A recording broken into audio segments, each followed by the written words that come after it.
قبلہ کو میں آپ کی سماعتوں کے حوالے کروں، آنے والے مہمان کا استقبال کریں، زندہ دلی کے ساتھ نعرہ لگائیں، نعرہ تکبیر، نعرہ رسالت، نعرہ خوف، مسلک اعلیٰ حضرت علماء اہل سنت، نعرہ تکبیر، نعرہ رسالت۔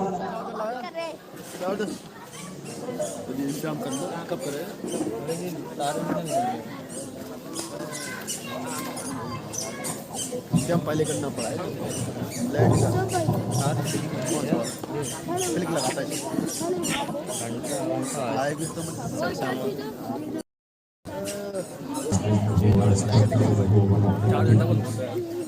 ونؤمن به ونتوكل عليه ونعوذ بالله من شرور انفسنا ومن سيئات اعمالنا من يهده الله فلا مضل له ومن يضلل فلا هادي له ونشهد ان لا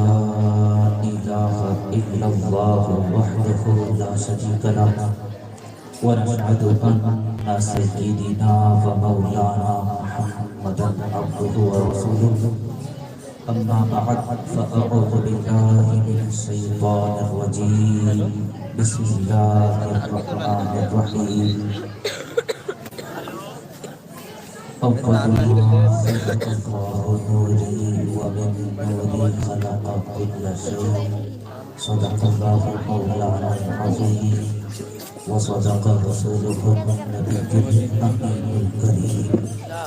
ونحن على ذلك من الشاهدين الشاكرين والحمد لله رب العالمين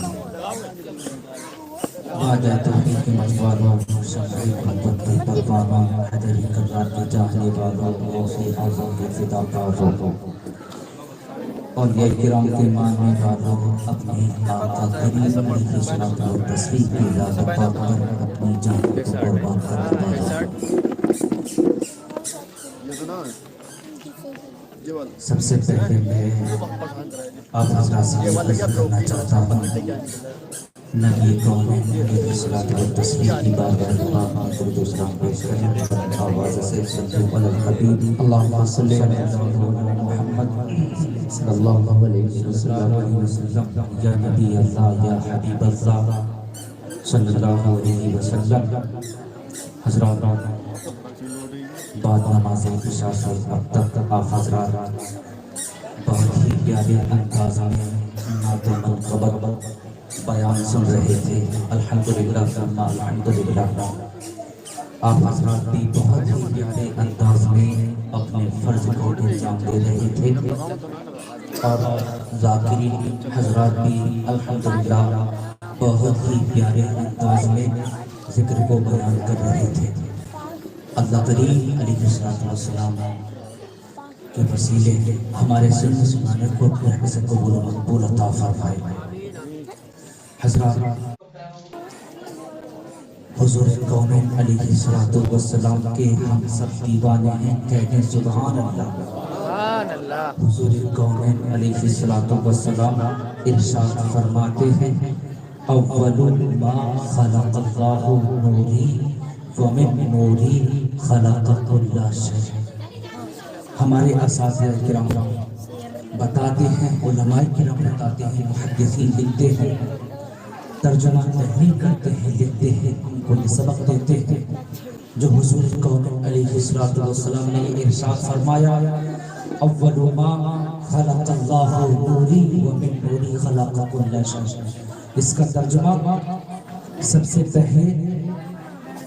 اللہ رب العزت نے میرے نور کو پیدا فرمایا اور میرے نور سے عالم کی ہر چیز بنائی۔ یہ حضور پاک کا ارشاد ہے۔ یہ ارشاد سننے کے بعد اب یہ گمان نہ کرنا کہ حضور پاک علیہ السلام کے نور پاک کو کاٹ کاٹ کے عالم بنایا گیا ہے۔